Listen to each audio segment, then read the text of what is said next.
Assalamualaikum warahmatullahi wabarakatuh. Salam sejahtera untuk kita semua. Pada hari ini ya kita akan kuliah genetika galian ya, dengan topik endapan mematik cair ya. Kalau minggu kemarin Pak Edi sudah menjelaskan tentang metallogenic province ya, metallogenic province ya. Jadi bagaimana suatu mineral ya atau suatu cepakan mineral ya yang ekonomis itu terbentuk ya di wilayah tertentu ya. Jadi dipengaruhi oleh eh, geologi ya, geologi lokal ya, kemudian eh, proses eksternal juga. Jadi ketika kita ingin mencari ya suatu komoditi ya, itu tidak semua kita bisa temukan di seluruh tempat ya. Ada tempat-tempat tertentu yang memiliki jebakan yang ekonomis ya. Contohnya ketika kita ingin mencari batu bara ya, eh, kita harus tahu ya dulu prosesnya seperti apa ya, proses pembentukannya seperti apa. Kalau kita berbicara batu bara ya tentunya dia sangat intensif ya terbentuk pada basin ya yaitu cekungan ya. Jadi kalau kita lihat di Indonesia ya khususnya eh, proses-proses yang sangat berkaitan ya dengan pembentukan basin ya atau pembentukan cekungan itu yang ideal itu adalah di salah satu di Sumatera ya. Nah, di Sumatera ya, kemudian Jawa ya. Jadi di wilayah Sumatera ada beberapa basin ya terbentuk ya dan itu mengandung potensi batu bara yang sangat ekonomis ya. Kemudian juga ya ada di Kalimantan ya. Di Kalimantan itu juga sangat relatif batu bara juga ideal ya pembentukannya. Nah, jadi eh, tidak semua batu bara bisa kita temukan ya. Di Jawa, bagaimana kalau batu bara di Pulau Jawa? Ya ada ya, tetapi pembentukannya kurang ideal ya, kurang ideal ya. Jadi pada proses pembentukannya berhubungan dengan air laut yang sangat intensif ya. Jadinya batu bara di Pulau Jawa itu umumnya memiliki pengotor yang sangat tinggi ya. Yang sampai saat ini perusahaan masih belum menginginkan ya dan juga alat-alat pengolahan kita untuk batu bara yang memiliki pengotor pirit yang banyak itu masih relatif kurang ya jadi itu. Nah, sama juga seperti kita kalau kita berbicara mineral yang nikel laterite itu tidak semua nikel laterite bisa kita jumpai ya. Jadi eh, nikel laterite yang paling tinggi kandungannya itu bisa kita temukan di wilayah timur Sulawesi ya, Sulawesi Tenggara ya.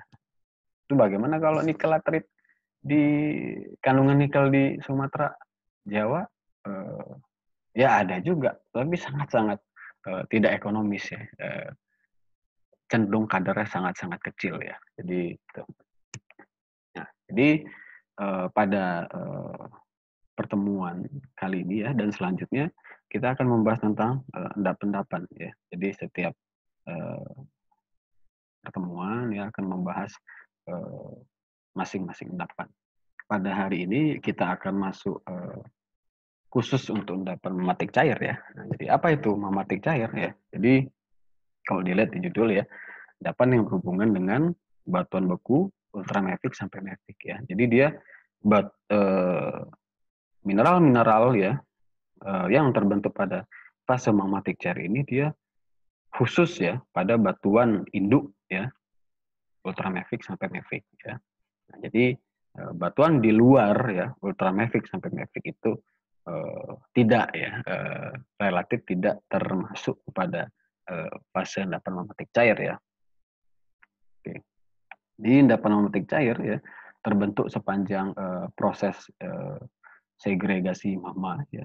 Jadi kristalisasi langsung ya dari magma. Jadi dulu kita pernah belajar ya di geologi dasar ya atau yang berkaitan bagaimana sih proses-proses kristalisasi magma ya. Jadi itu banyak sekali prosesnya. Salah satunya adalah segregasi magma ya. Jadi di mana mineral-mineral ya dan kristal-kristal yang berat itu dia cenderung berada di bawah ya dan mineral-mineral ya dengan kristal yang ringan dia cenderung berada di atas ya. Jadi Akibat proses ini ya, dia akan menghasilkan bentuk yang berbeda-beda, ya. Nah, jadi, pada saat sekarang ya kita bisa melihat, endapan-endapan terbentuk pada fase segregasi mama dia berlapis, ya, bentuknya berlapis kayak seperti, saya analogikan seperti kue lapis ya. Jadi mineral-mineral yang berat ya itu di bawah, mineral-mineral ringan di atas, gitu. Kemudian terbentuk langsung pada dapur mama ya. Jadi kalau kita berbicara dapur mama berarti dia, berada pada temperatur yang sangat, tinggi ya dan kedalaman yang, relatif sangat, dalam ya. Kemudian pada tubuh intrusi yang dalam ya, eee, mungkin juga pada extrusive flow ya. Jadi beberapa tipe dari endapan mamatik cair ini ada juga yang, terbentuk pada extrusive flow ya, walaupun mungkin tidak semuanya ya.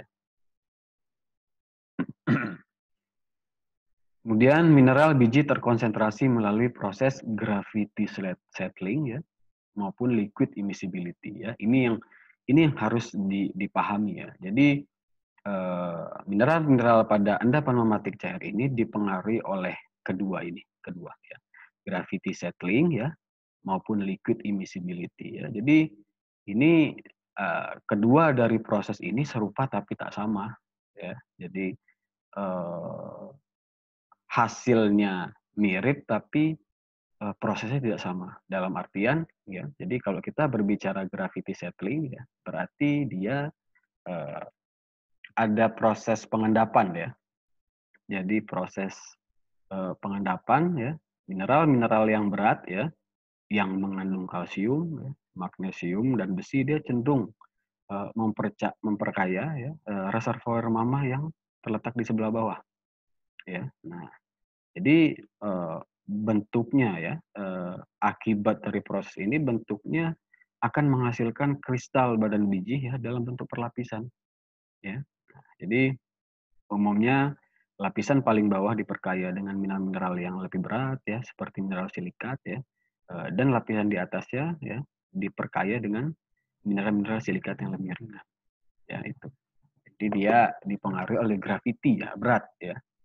Nah, tapi kalau liquid immiscibility, dia, menghasilkan pola yang sama juga ya dengan gravity settling, tapi dia prosesnya berbeda ya. Pada liquid immiscibility dia dipengaruhi oleh, perbedaan 2 fase ya. Jadi perbedaan 2 fase larutan berbeda-beda ya. Contohnya di dalam kegiatan sehari-hari kita temukan, ketika kita, eee, apa, mencampurkan air dan minyak lah sederhana gitu ya. Jadi dia akan terpisah ya, membentuk perlapisan. Nah, sama dengan, ini juga dia, menghasilkan, endapan yang berlapis ya. Tetapi prosesnya berbeda ya. Prosesnya, berasal dari perbedaan 2 fase larutan. Oke, ini yang paling terpenting juga ya. Jadi logam yang umum ditemukan ya pada, fase endapan magmatik cair ini bisa dilihat ini mineral-mineral yang sangat, apa, keras ya, dan sering digunakan sebagai industri manufacture ya. Contohnya chromite ya, chrome ya, titanium ya, intan ya, nikel, tembaga, dan PGA ya. Jadi kalau kita berbicara PGA itu, platinum group elements ya. Jadi elemen-elemen yang terbentuk, dalam grup PGA. Nah ini, ya jadi salah satu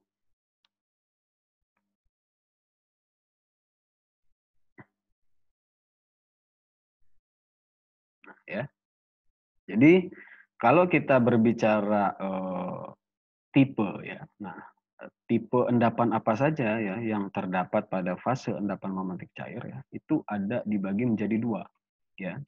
2 berdasarkan lokasinya ya. Jadi pada, kerak benua ya, Cratonic ya, endapan memantik cair yang terbentuk ada 3 endapan ya. Layered mafic intrusions ya, eee, anorthosite ya, dan kimberlite ya, penghasil diamond, atau berlian. Ya. Kemudian pada kerak samudra ya, atau kita sering sebut juga dengan opioid kompleks ya, dia terbentuk endapan podiform ya, eh, tipenya alpine ya. Komoditi yang dihasilkan yaitu chromite ya. Jadi kalau kita lihat ya, tipe-tipe ini dia biasanya dinamakan ya. Kenapa dia dinamakan tipe Sudbury ya? Biasanya dia eh, berdasarkan daerah setempat di mana ditemukan endapan tersebut. Jadi pada umumnya diberi nama itu ya. Nah, misalkan tipe Sudbury ya, nikel sulfidanya ditemukan pada daerah Sudbury ya, dan sama ya, seterusnya seperti itu. Oke ya, jadi bisa dilihat ya. Jadi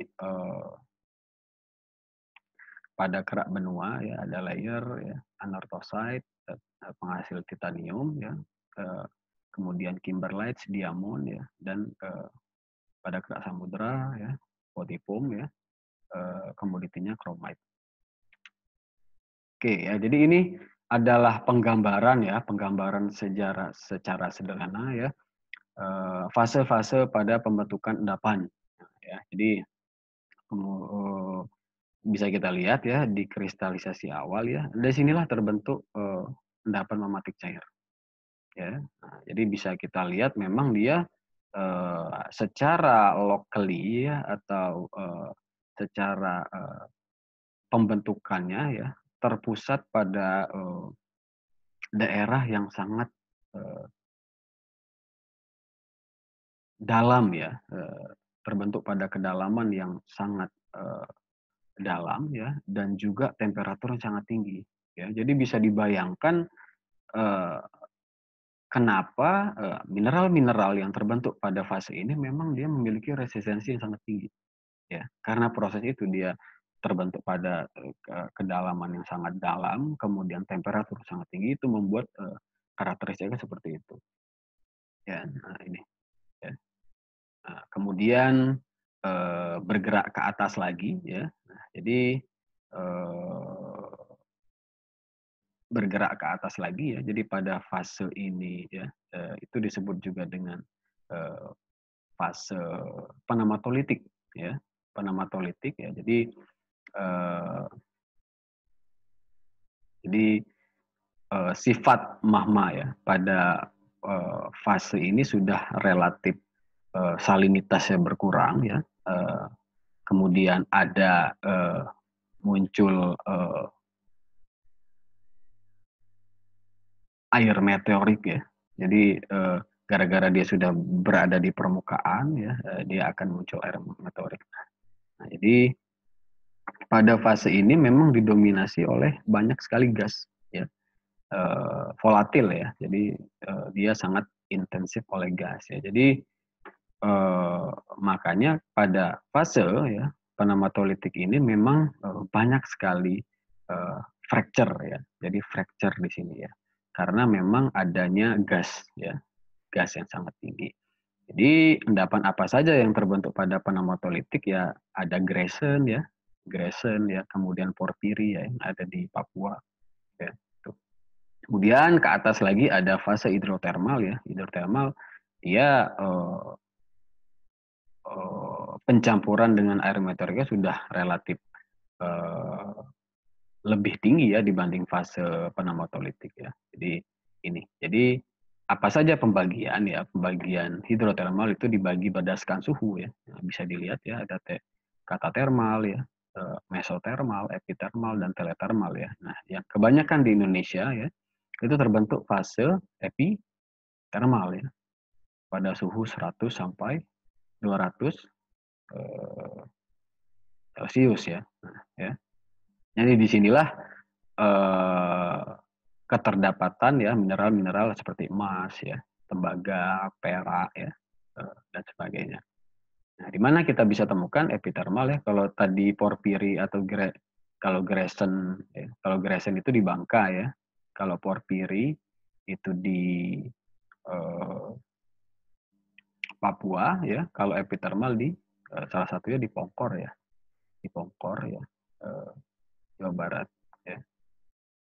Kemudian selain itu juga terdapat juga pembentukan fase-fase endapan mematik cair ya. Jadi ada pegmatit ya. Pegmatit inilah suatu endapan ya, suatu fase endapan yang banyak sekali mengandung unsur-unsur tanah jarang ya, unsur-unsur tanah jarang ya. Kemudian ada, kalau dilihat nih ada kontak ya, kontak metasomatisme ya. Nah ini apalagi nih ya. Jadi disinilah terbentuk endapan skarn ya. Nanti Anda akan belajar endapan skarn ya. Jadi endapan skarn bisa dilihat dia adalah endapan yang muncul akibat proses berasosiasinya ya, batuan gamping ya dengan larutan-larutan magma ya. Jadi akibat proses pertemuannya ya, dia akan menghasilkan kontak metasomatisme ya. Nah disinilah nanti fase endapan yang mengandung mineral yang ekonomis ya, mineral biji besi ya, emas ya, sebagainya. Jadi itu. Jadi ini merupakan penggambaran yang sudah disederhanakan ya, supaya kita lebih gampang memahaminya. Berbagai macam-macam tipe endapan ya. Kemudian kita masuk kepada tubuh intrusi mafic, ultramafic pada keraton ya, yang terbentuk layer mafic intrusion ya. Nah, berarti kalau layer red mafic berarti dia seolah-olah intrusinya berbentuk perlapisan layer ya. Nah, jadi tipe endapan yang ada ya di dunia pada tipe endapan layer mafic intrusion adalah tipe Sudbury. Nah ya, tipe Sudbury memang tipe Sudbury ini emang di Indonesia masih belum sampai saat ini ya, menurut saya masih belum ada dalam jumlah yang ekonomis ya. Jadi selama ini nikel, supply nikel kita masih berasal dari nikel yang bertipe nikel laterite.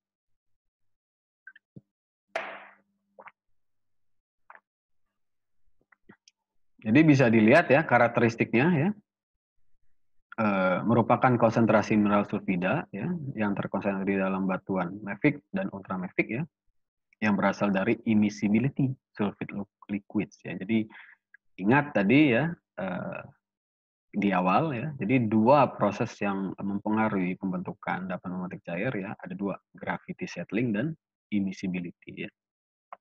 Tapi pada fase ini yang paling intens adalah proses immiscibility sulfide liquid ya, atau immiscibility fluid.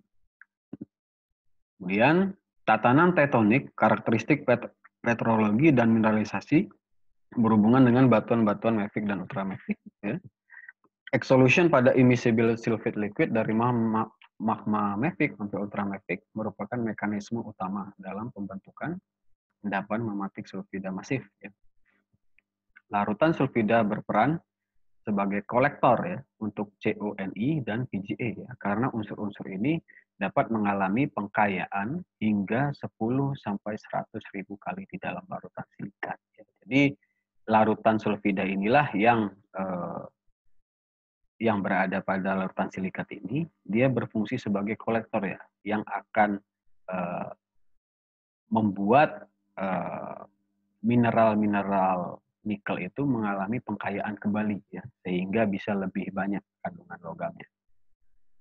Kemudian besi juga umum terdapat pada larutan silikat karena kelimpahannya lebih besar ya, maka pada umumnya immiscible sulfide liquid kaya akan besi.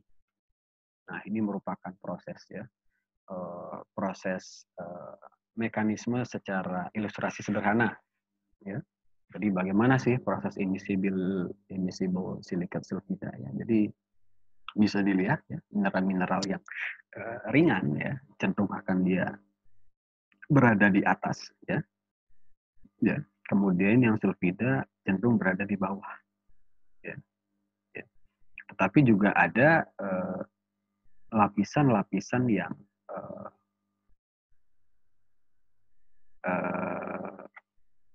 sebagian masih mengisi ruang ya. dari larutan silikat. Jadi larutan sulfidanya mengisi ruang ya, rongga dari silikat. Nah, ini nanti berpengaruh ya terhadap bagaimana bentuk endapannya di lapangan ya. Nah, ini bisa dilihat ya. Ada sulfida ya, gara-gara dia lebih berat ya. Kemudian silikat ya, kemudian ada next texture ore. Ya, jadi kalau kita berbicara faktor geologi yang berpengaruh ya pada lingkungan pembentukan endapan ini ya, di host rock ya, didominasi oleh batuan beku ya, mafic dan ultramafic ya. Biji umumnya terakumulasi pada footwall country rock ya, yang tersebar pada metasedimen ya atau meta-igneous rock ya. Kemudian tatanan geologinya berada pada sabuk ya, deformed greenstone dan batholith yang berasosiasi dengan convergent plate margins ya. Jadi dia berada pada zona subduksi yang sangat intensif. Kemudian berada pada kompleks opiolit ya. Kemudian antar lempeng ya, pada lempeng magmatik ya, lempeng provinsi ya, yang juga terkadang berasosiasi dengan tipe magmatisasi basal ya, basal ya. Sebagian juga terbentuk pada daerah pemekaran lantai samudra ya. Nah, jadi kalau kita berbicara tentang pembentukan endapan ya, ada namanya alterasi ya. Jadi alterasi yaitu bagaimana perubahan mineral ya yang terbentuk pada fase terbaru ini ya. Jadi akibat proses alterasi ini akan terbentuk beberapa endapan mineral ya, mineral ya, yaitu mineral silikat yang utama ya, kalsik ya, ortopiroksin, klinopiroksin dan olipin ya, amphibol biotik ya, biotit, kemudian kuarsa, apatit, potasium feldspar ya. Jadi umumnya merupakan mineral-mineral non transparan ya, mineral-mineral transparan ya. Jadi umumnya ada mineral transparan ya atau asosiasi. Kemudian juga ada terbentuk ya. Jadi pada aliran fluida sesar atau akar ya akan terbentuk mineral serpentin, magnetik ya, epidot, lempung. Bisa dilihat di sini.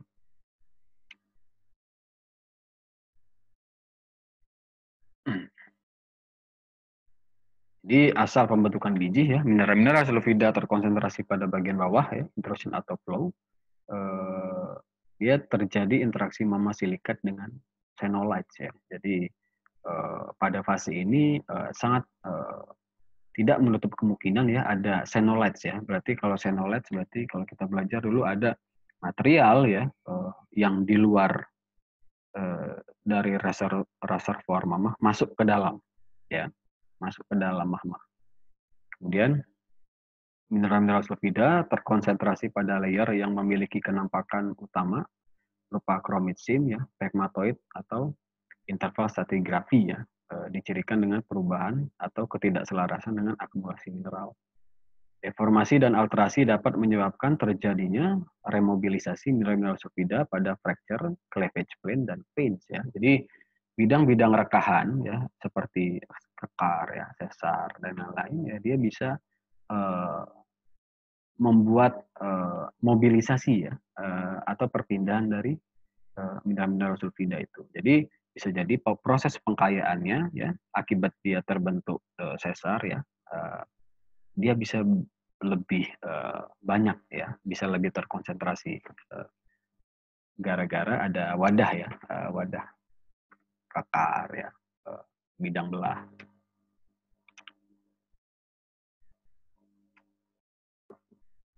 Nah ini bisa kita lihat ya, jadi karakteristik mineralnya ya, jadi yang terbentuk pada endapan ini ya, besi ya, nikel, tembaga, dia biasa interground ya. Berarti kalau kita berbicara interground, berarti dia tumbuh secara bersama-sama mineral. Ya. Jadi dia kalau kita lihat di mikroskop dia saling berasosiasi ya antara iron, nikel dan copper.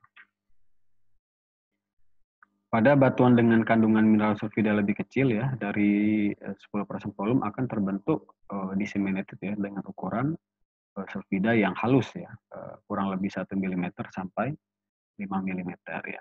Berarti dia bentuknya menyebar ya, disseminated. Pada batuan yang mengandung mineral sulfida 10-60% volume akan mengandung agregat mineral sulfida. Ya.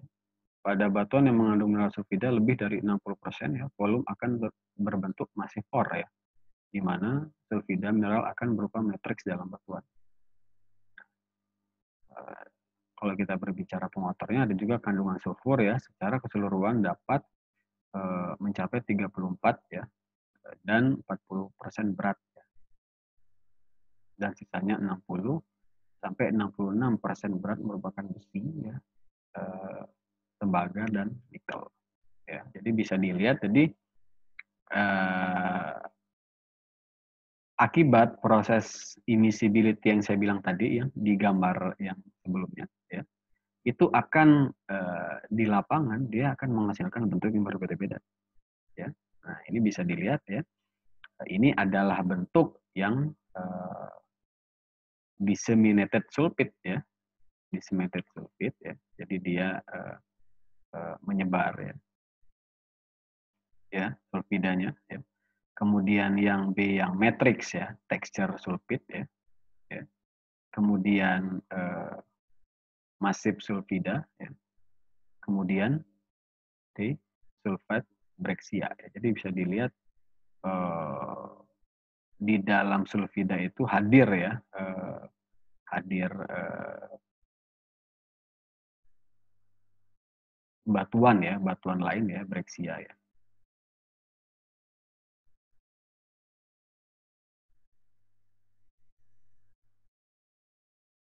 Nah ya, ini bisa dilihat ya,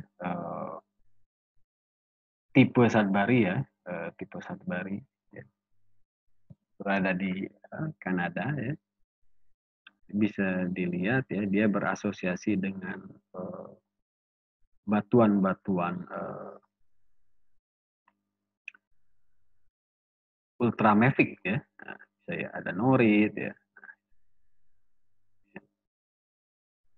Jadi memang dia kenampakannya ya, dari penampang ini memang dia berlapis ya, karena dia seperti saya bilang tadi ya, prosesnya immiscibility fluid.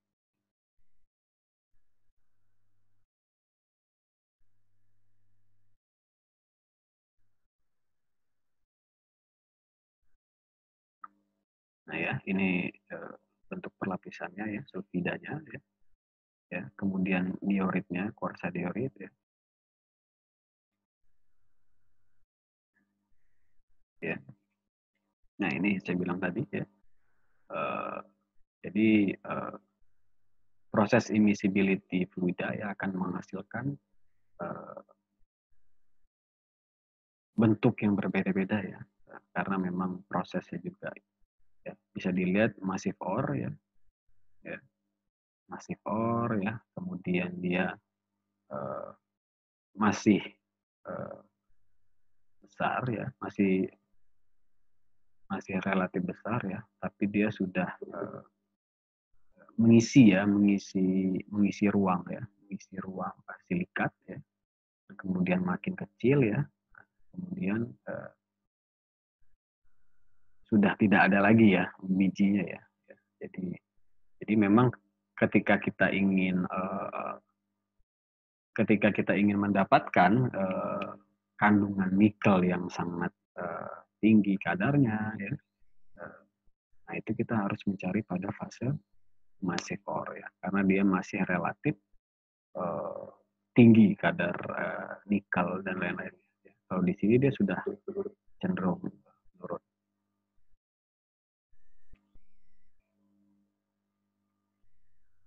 Ya. Ya, ini bisa dilihat memang kalau kita berbicara nikel ya, nikel pada di dunia ya, jadi suplai nikel di dunia memang sumbernya yang paling terbesar yaitu di fase ini ya, fase endapan magmatik cair ya, fase Sudbury ini. Nah, bisa dilihat dia kontribusinya, produksi sangat luar biasa. Ya. Jadi kalau kita bandingkan dengan nikel laterite di Indonesia itu relatif sangat masih sedikit ya apabila dibandingkan dengan tipe Sudbury ini. Ya. Kemudian masuk ke masih sama ya layered mafic intrusion juga, tetapi dia tipe basalt ya. Nah, jadi tipe basalt ini kenapa dinamakan basalt karena dia ditemukan pada daerah basalt namanya. Ya. Logam apa yang terbentuk pada fase basalt ini atau tipe basalt ini? Nikel, ya, PGA, tembaga dan chromite. Ya. Ya, nanti bisa dilihat ya. Jadi kalau berbicara dimensinya ya, the basalt complex ya is a mafic ultramafic layer intrusion that extend over an area 240 ya by ya, 350 ya kilometer ya. Jadi benar-benar sangat luar biasa ya dimensinya ya. Jadi bisa sampai 240 ya, sampai 350 km ya panjang. Kemudian merupakan 90% ya dari total ya, sumber daya kromit di dunia ya. Jadi bayangkan saja berarti kandungannya sangat tinggi sekali. Kemudian rumus umumnya seperti ini ya. Jadi dia hadir dalam bentuk stratiform ya. Nah, jadi kalau kita berbicara istilah stratiform berarti dia berlapis ya, stratigrafi ya. Jadi dia berlapis-lapis.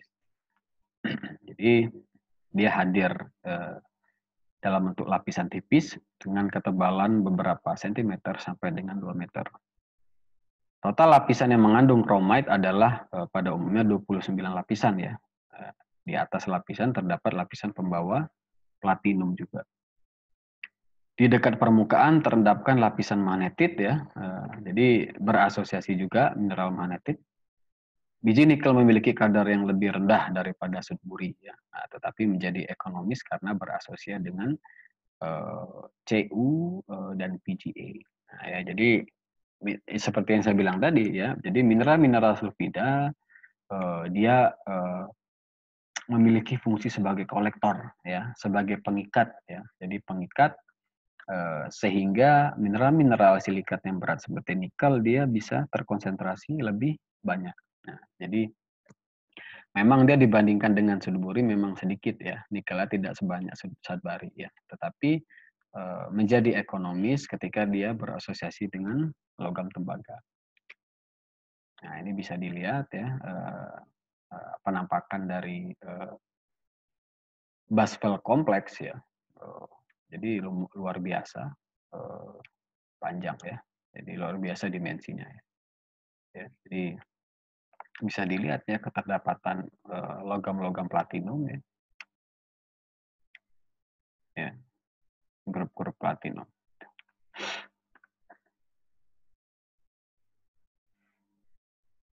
Ya.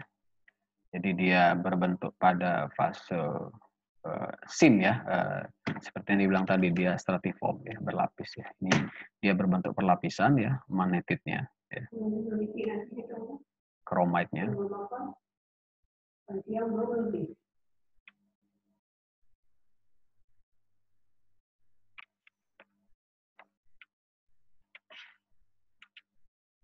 Ya, ini juga bentuk ya, bentuk penampang ya. Chromite ya, lapisan chromite yang ada di kompleks basalt ya, berbentuknya stratiform ya. Ya, jadi dia berasosiasi dengan gabbro ya, anorthosite, bronzitit dan pyroxenit ya. Ya, jadi memang dia hadir dalam bentuk bersamaan. Maaf. Jadi biasa kalau ada perlapisan kromit ya, di bagian atasnya muncul perlapisan yang mengandung magnetit ya, mineral magnetik di bagian atasnya. Gitu, ya. Jadi satu endapan bisa berbagai tipe ya, tipe mineral yang ekonomis yang bisa ditambang. Oke. Kemudian kita masuk ke layered ya, masih dalam lingkup layered mafic intrusion, tetapi ini adalah tipe yang ketiga ya, tipe grid dike ya, grid dike yang berada di wilayah Zimbabwe ya, Afrika. Jadi komoditi logam yang dihasilkan pada tipe grid dike ini adalah endapan chromite ya. Jadi kalau dilihat ya dari namanya saja dia the grid dike ya, berarti dia dike ya, dike ya. Dulu pernah belajar ya dike pada saat di geologi dasar atau di geologi fisik ya, ada dike ya, ada seal ya. Nah, jadi tipe yang ada di Zimbabwe ini dia termasuk dalam bentuk dike ya. Tapi kenapa dinamakan the grid dike? Karena dia dimensinya sangat luar biasa ya, sangat besar. Jadi dia seperti namanya ya, jadi dia berbentuk dike. Tubuh intrusinya ya, panjangnya 480 km ya, sangat luar biasa, dan lebar 5,8 km. Ya. Intrusi dike ya, menerobos batuan samping ya berupa granit. Komoditi utama adalah chromite. Layer-layer yang mengandung chromite terdapat di sepanjang intrusi ya, dengan layernya masing-masing berkisar dari 5 cm sampai dengan 1 meter. Ya, ini bisa dilihat ya. Jadi dia masih bentuk perlapisan juga sama ya, dalam bentuk ultramafic rocks ya. Jadi sepanjangan ini ya, dike, di sepanjangan dike inilah dia mengandung chromite yang sangat tinggi ya. Jadi luar biasa panjangnya, ini melintasi beberapa daerah nih sepertinya ya. Jadi dia hadir dalam bentuk layer perlapisan.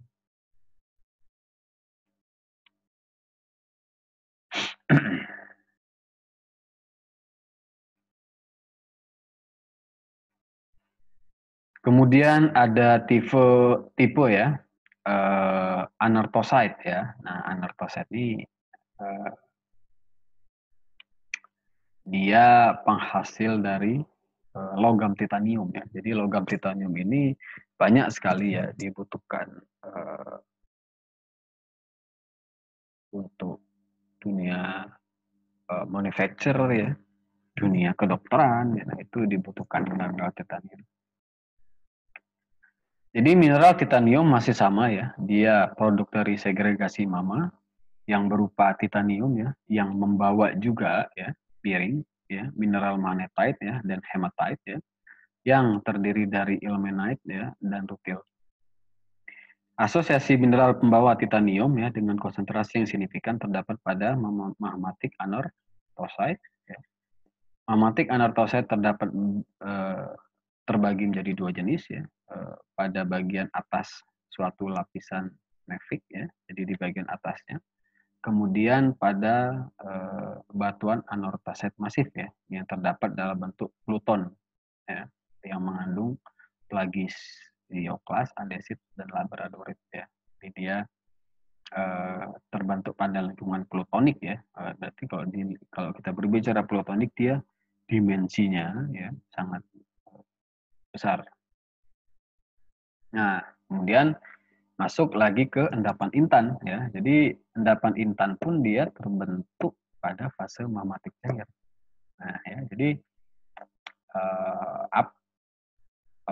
kalau kita berbicara intan ya di Indonesia juga banyak ya intan ya, nggak banyak juga tapi ada. Jadi di Martapura ya di Kalimantan ya. Nah, tetapi itu masih bentuk sudah bentuk sekunder ya. Nah, kalau kita berbicara dari mana asalnya intan ya dari sinilah ya, dari endapan intan. Nah ya, biasa endapan intan ini ya gara-gara dia ditemukan di kimberlite ya, dan lamprorite dia dinamakan tipenya tipe kimberlite ya, dan tipe lamprorite ya, tipe lamprorite ya. Maaf, jadi kalau di kimberlite ini dia kenapa diberi nama kimberlite, karena memang dia eh, nama bantuan induknya kimberlite dan lamprorite ya. Jadi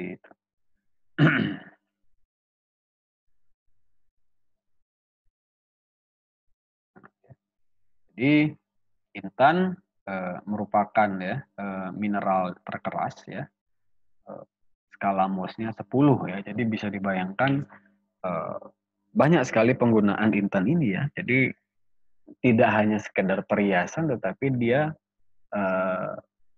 gara-gara dia memiliki kekerasan yang sangat tinggi ya. Jadi dia biasa dipakai untuk mata bor ya. Itu saking keras. Kemudian terbentuk akibat kristalisasi mama ya. Jadi pada awalnya ya seluruh potensi intan diyakini berasosiasi dengan kimberlite ya. Jadi pada dulunya potensi intan ini hanya berasosiasi dengan kimberlite ya. Tetapi akhir-akhir ini intan juga ditemukan pada batuan ultra basic atau ultramafic lamprorite ya di wilayah Arkansas ya dan Australia Barat ya, Western Australia. Bentuknya seperti apa ya? Endapan intan ini dia pipe-like diatrem ya. Berarti pipe-like diatrem berarti dia bentuknya seperti pipa ya, pipa ya. Kalau di Pak Wahyudi menjelaskan mungkin dia sama seperti tubular ya. Kan ada tabular, ada tubular ya.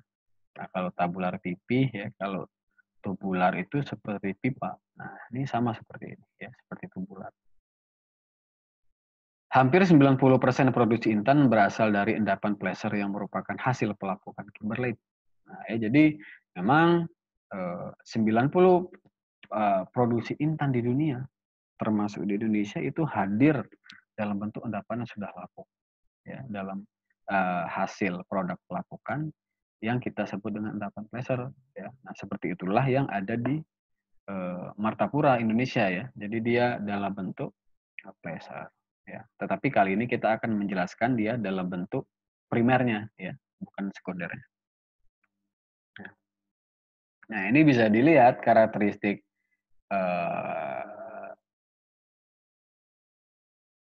mineral-mineral intan ya yang terkandung dalam batuan induknya ya, yaitu kimberlite ya dan lamprorite ya.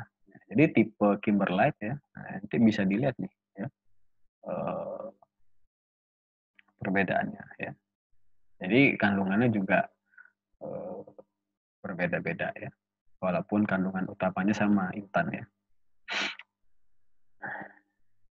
Nah, jadi kalau kita berbicara ya tentang mineral kimberlite dan lamprorite ya, jadi karena dia memang dulunya prosesnya terbentuk pada kristalisasi mama ya, karena memang dia berhubungan dengan material-material yang masuk ke dalam reservoir mama ya, jadi dia berupa xenolite ya, jadi material luar yang masuk ke dalam mama ya, jadi memang dia kerap kali ada beragam istilah ya, ada megakris ya, ada phenocryst, ada xenolite ya, xenokris ya, itu. Jadi tapi ya, maknanya sama ya, maknanya sama.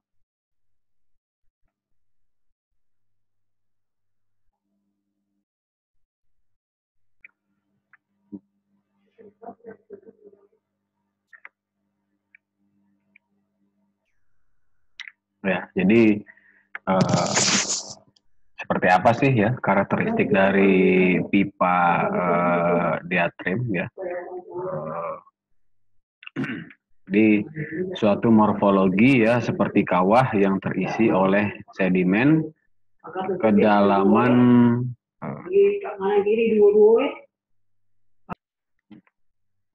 kedalaman endapan sedimen ya kurang lebih 300 meter ya.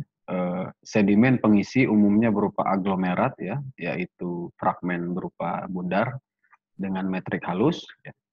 Di bawah kawah ini ya terdapat suatu bentuk pipa ya eh, atau carrot shape ya, karena dia menyerupai bentuk wortel ya, yang memanjang, yang relatif vertikal ya, dipnya bisa lebih dari 80 derajat, dengan kedalaman dapat mencapai lebih dari 2 km.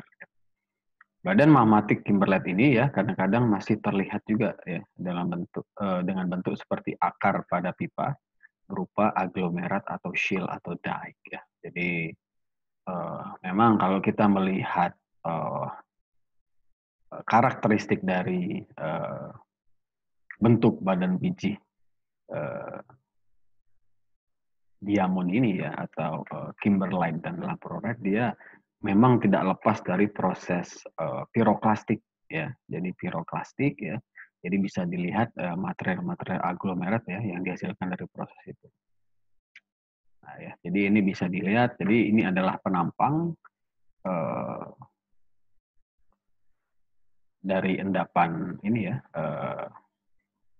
intan ini ya. Jadi bisa dilihat dia memang dia menyerupai carrot ya, carrot shape ya. Jadi dia menyerupai seperti pipa yang berbentuk carrot ya. Jadi ini masih perdebatan juga ya. Jadi proses pembentukannya ada yang mengatakan dia eksplosif ya, ada juga yang mengatakan akibat dari meteor ya, meteor yang jatuh ya, itu kemungkinan terbentuk kawah ini ya. Tetapi teori yang paling kuat adalah dia terbentuk dari eksplosif ya. Jadi ada ledakan bawah tanah ya. Nah, apa buktinya ya? Karena di lapisan atas pipa ini ya, dia terbentuk krater ya, terbentuk krater, dan ada material tuff ya yang menutupi permukaan ya, tuff overlying original surface ya. Nah, inilah yang mengindikasikan bahwa dulunya memang ada ledakan ya. Karena kita tahu memang tuff ini adalah batuan piroklastik ya. Nah, jadi disinilah terdapat intan ya, intan-intan ya, ya. Bisa dilihat juga ya. Jadi di dalam pipa tersebut juga berkembang ya struktur-struktur geologi ya, sesar ya, dan subsiden juga ada. Jadi itu. Jadi ini merupakan bentuk primer dari endapan intan ya, endapan intan yang berbentuk pipe diatrem ya. Ya. Jadi kalau di Indonesia ya umumnya dia belum ditemukan ya endapan yang seperti ini ya. Kita masih banyak menambang intan ya dari endapan sekunder ya. Jadi hasil rombakan dari endapan ini. Nah ya, jadi ini adalah salah satu tambang ya, tambang di kimberlite ya. Ya. Nah, yang sekarang mungkin sudah nggak beroperasi lagi ya. Nah, jadi ini merupakan sisa-sisa penambangan. Jadi bisa dilihat nih di samping-samping rumah, di samping-samping tambang intan ini ya, rumah-rumah ya, pemukiman ya, industri. Ya.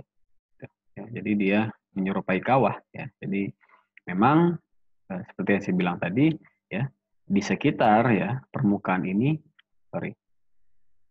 ya di sekitar permukaan ini memang dijumpai material tuff ya, material tuff yang menutupi permukaan. Ya. Nah, ini bisa dilihat di nanti bagian-bagian dari diatremnya. Ya. Ya.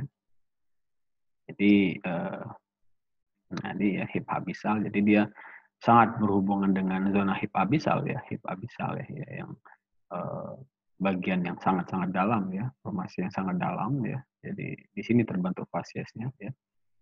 Tapi tidak menutup kemungkinan kalau deposisi atau pengendapan intannya berada di pipa ini ya. Nah, tapi di sini yang paling banyak bentukannya ya.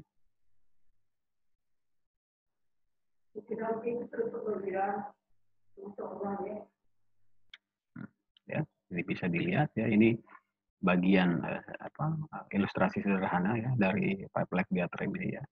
Ya, ada dike ya, ada intrusion materials. Jadi bisa dilihat memang pada yang bagian hitam ini dia adalah facies ya. Facies dari kimberlite ya, masif ya. Berarti memang dia di daerah ini pengendapan intannya sangat luar biasa ya. Ya. Nah, di sepanjang sini masih ada ya, masih ada intan ya, tetapi kadarnya sudah semakin berkurang ya. Nah, ya, bisa dilihat ya. Jadi bagian-bagiannya piroklastik ya, tuffring ya. Jadi krater juga terbentuk krater ya. Jadi memang menguatkan ya kalau dia memang terbentuk pada proses eksplosif. Ya. Nah, kalau tadi kimberlite ini lamprorite ya. Jadi lihat lamprorite ya.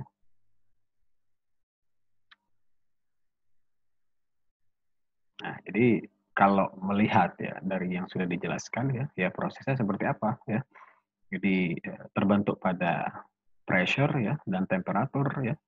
Pressure-nya 1000 derajat Kelvin ya dan tekanannya 3,5 GPa ya. Diekuvalen dengan luasan area 60 km ya persegi dengan kedalaman 117 km. Ya. Jadi ada dua kemungkinan proses pembentukannya ya. Jadi ya ini saya bilang tadi masih dalam perdebatan ya. Yang pertama tadi langsung ya terkristalkan dari mama ya penokris ya yang seperti yang saya bilang tadi ya piroklastik. Kemudian terbentuk sebagai exotic fragment ya yang berasal dari daerah yang stabil ya pada mantel yang lebih atas xenocrise ya. Jadi intan tumbuh dengan stabil di mantel atas pada eklogit ya, batuan yang tersusun dari garnet dan piroksin ya dan batuan ultramagnetik. Nah, kimberlite pipe terbentuk akibat adanya proses eksplosif material deep mantle yang saya bilang tadi yang berasal dari astenosfer ya. Nah, kemungkinan lebih dari 200 km di bawah permukaan bumi. Dan kemungkinan adanya di gassing ya, gas-gas ya, gas monoksida ya, karbon dioksida. Terjadi di bawah tekanan 50 sampai 70 kilobar ya, dan temperatur 1500 Celcius. Ya, ini seperti yang saya bilang ya. Jadi dulunya memang dia sudah ada endapan ya, endapan, tetapi gara-gara ada proses endogen ya yang mengakibatkan eksplosif ya, maka terbentuklah pipa ya yang bisa kita lihat sekarang.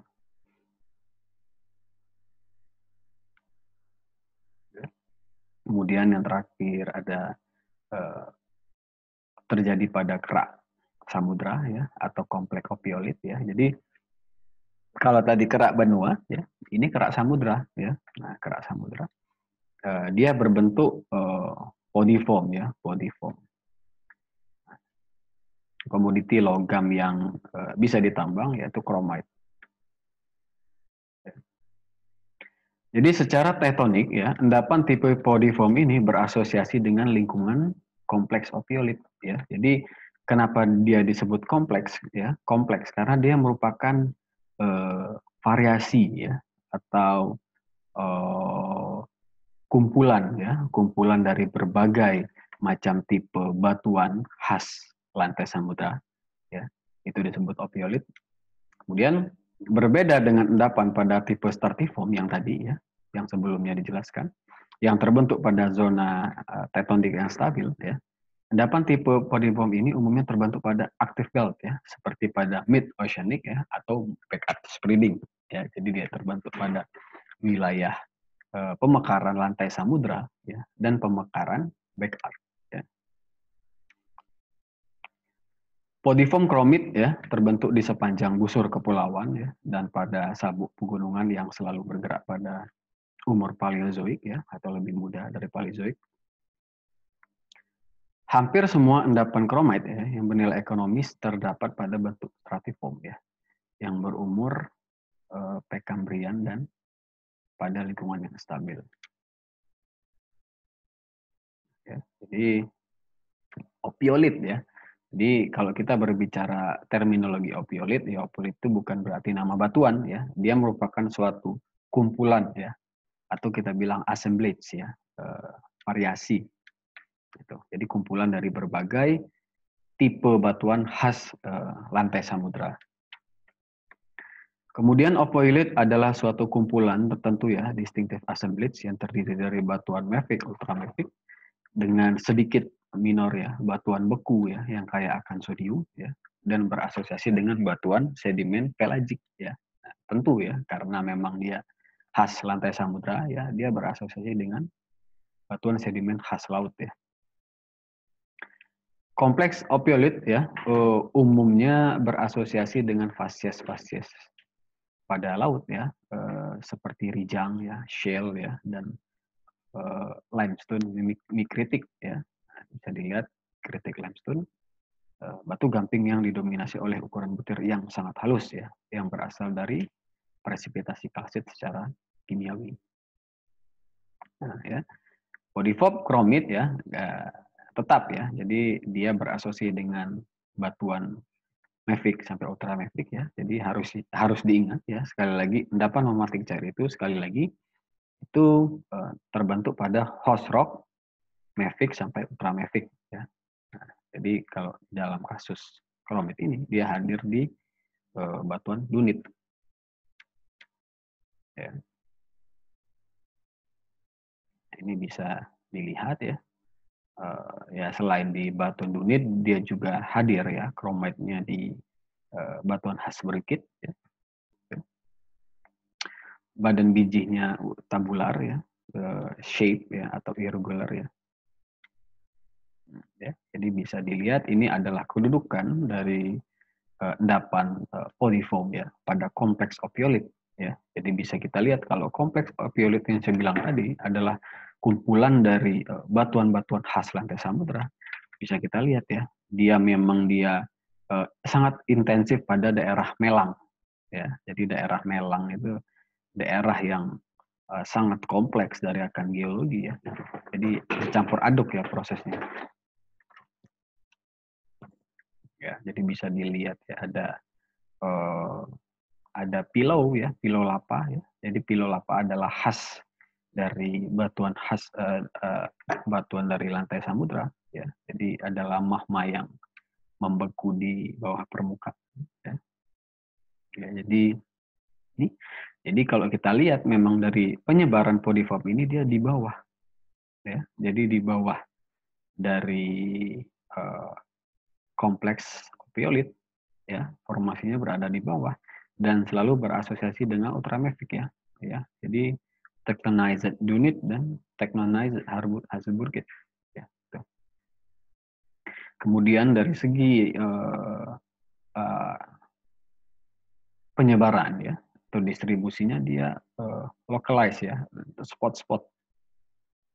Ya, spot-spot. Jadi relatif unik ya. Jadi dia bukan seperti stratiform ya. Pada umumnya tidak hadir dalam bentuk perlapisan ya, tapi dia spot-spot ya.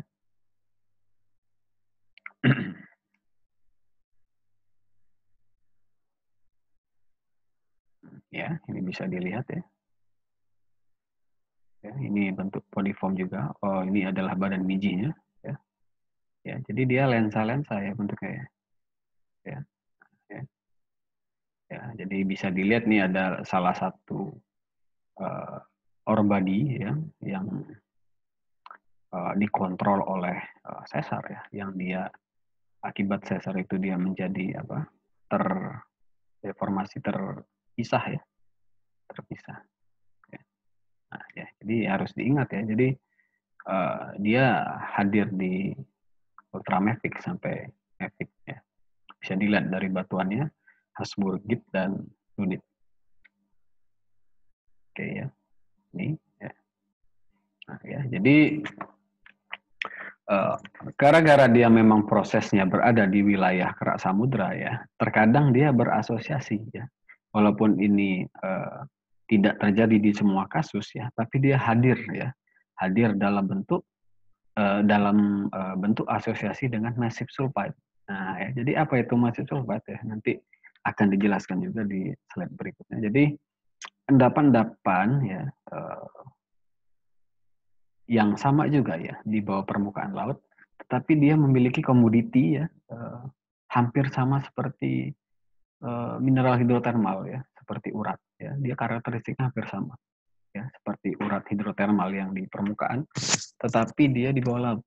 Nah, ini sangat unik ya, sangat unik ya. Ini kalau di dunia ini yang paling terkenal adalah bentuk dari massive sulfide ini dinamakan oleh tipe Kuroko ya, tipe Kuroko ya, tipe Kuroko memang unik ya di Indonesia. Dan ini yang sedang diteliti ya oleh negara kita ya, tipe endapan ini ya. Jadi digadang-gadang dia memiliki kadar emas ya, dan tembaga yang juga sangat tinggi ya. Jadi hampir sama seperti urat ya. Tapi memang butuh penyelidikan lebih lanjut ya, karena memang dia letaknya di bawah permukaan ya. Jadi tentunya proses penambangannya juga memerlukan peralatan yang berbeda. Ya.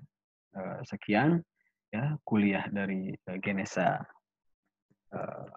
kali ini ya. Jadi saya akhiri dengan wassalamualaikum warahmatullahi wabarakatuh.